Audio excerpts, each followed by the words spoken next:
Alright, so to add a camera to the scene, I'm just going to go to Add, and then Camera. And as you can see, it adds a camera object. We can't see it like in the layout that well, but we can tell in the upper right hand corner that it did in fact add a camera. So the first thing I'm going to do is set this to 90, 0, and 0. That just means the camera's looking straight on. It is not rotated. We're going to do that separately to get the perfect angle.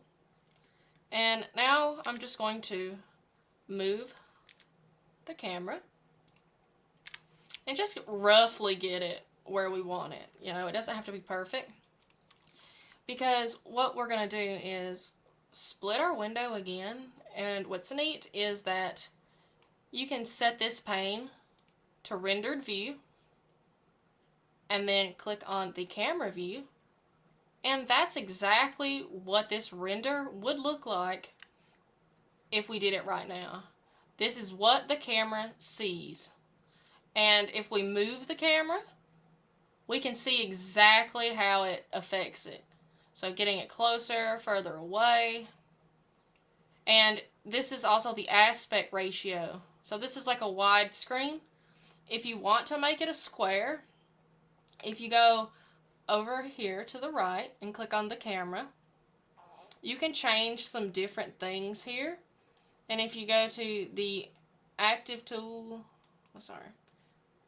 go to the one that it's like a printer. It says output properties, and you have this resolution. Say you wanted it to be a perfect square. I tend to like to do renders in a square. I'm going to change it to 1080, 1080. Now it's a square. And if you can obviously make it a little bit bigger if you want to. You could double this, but 1080 is pretty good. You could make it 1920, 1920. It doesn't matter what you make it. It'll just be a little bit more high quality, but it'll also take longer for your render. So as you can see, we've got that, but it's dark, right? So we want to add a light. In reality, the lighting really makes or breaks the scene. It can make it feel very real, or it can make it feel very fake. And so to go to add a light, just go to Add, Light, and you got these different kinds. You can experiment with these on your own, but really the point light is usually sufficient. So as you can see, it just throws one down there. And you can see in our left hand side exactly what that light is doing to the scene as we move it around. And that's pretty neat to just be able to figure out exactly what you want. See, adding the light already makes it look a little bit better. And if we go to the properties on the right hand, there's a thing that says object data, and it's for the light bulb. And if you go to that, you can actually change the color of the light as well, which can really set the tone for the scene. And you can make it more powerful, or you can make it weaker, depending on what you want.